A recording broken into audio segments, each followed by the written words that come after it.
নমস্কার বন্ধুরা, সবাই কেমন আছো? আশা করছি সবাই ভালো আছো। তো আমিও ভালো আছি।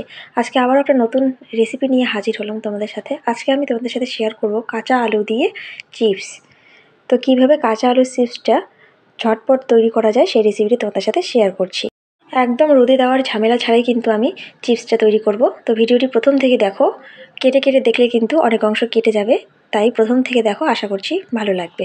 এই চিপসগুলি হবে কিন্তু একেবারে স্বাস্থ্যকর আর খেতে কিন্তু ভীষণ সুন্দর হয়।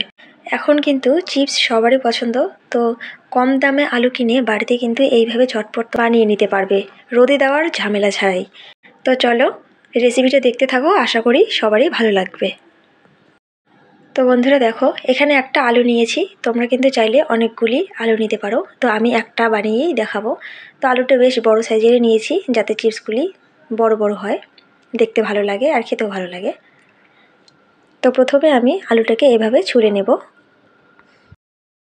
তো দেখো, ছুলে নেওয়া হয়ে গেছে। এবারে পরিষ্কার জলে আমি ভালো করে ধুয়ে নেব। তো মনে রাখতে হবে, পরিষ্কার জলে কিন্তু ভালো করে ধুয়ে নিতে হবে। তো দেখো, এরকম গ্রেটার সবারই আছে বাড়িতে। তো গ্রেটার দিয়ে এভাবে কেটে নেব, তাহলে একই সাইজের হবে আর পাতলা পাতলা হবে চিপসগুলি। তো দেখো, আমি করে দেখাচ্ছি। এরকম করে কেটে নিতে হবে। তোমরা বটি দিয়েও কেটে নিতে পারো। তো আমি এভাবে গ্রেটার দিয়ে কেটে দেখাচ্ছি। তো আমি এখানে এতটাই বড় আলু নিয়েছি যে গ্রেটারেই ছোট হয়ে যাচ্ছে।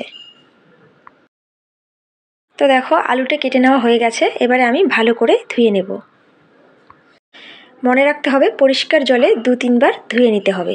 এরপরে একটা গামছার মধ্যে আমি রেখে ভালো করে আলুগুলি মুছে নেব, যাতে আলুর গায়ে কোনো জল ভাব না থাকে।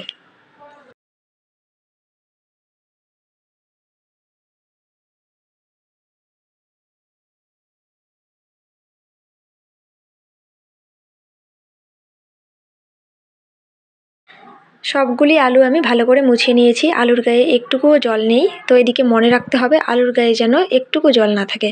তো তেলটাকে ভালো করে গরম করে নিয়ে হালকা আঁচে আমি আলুগুলি ছেড়ে দিচ্ছি। একটুখানি হাতে সময় নিয়ে হালকা আঁচে ভেজে নেবে, দেখবে আলুটা ভেতর থেকে মুচমুচে ভাজা হয়ে যাবে, খেতেও দারুণ লাগবে। একদম এরকম করে ভেজে নিতে হবে।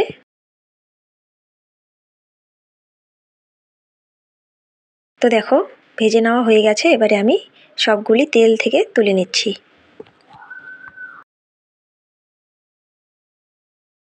একটু সময় নিয়ে আলুর চিপসগুলি যদি ভাজা যায়, তাহলে কিন্তু পারফেক্ট প্যাকেটের যে আলুর চিপসগুলি হয় না, সেরকমই লাগবে খেতে। আর রোদে দেওয়ার ঝামেলা ছাড়াই কিন্তু এই চিপসগুলি ঝটপট বানিয়ে নেওয়া যায়। কেউ বুঝতেই পারবে না যে রোদে দেওয়ার ঝামেলা ছাড়াই এই চিপসগুলি বানানো হয়েছে।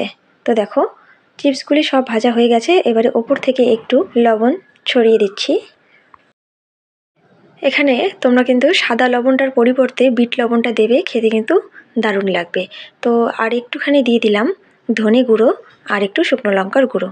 এগুলি তোমাদের কাছে না থাকলে তোমরা নাও দিতে পারো। তো আমার কাছে ছিল, তাই আমি দিলাম। আর সাদা লবণটা এখন আমি সাদা লবণটাই দিয়ে দিলাম, কারণ আমার কাছে এখন বিট লবণটা নেই। তো তোমরা বিট লবণ দিয়ে পরিবেশন করবে, দেখবে খেতে দারুণ লাগে।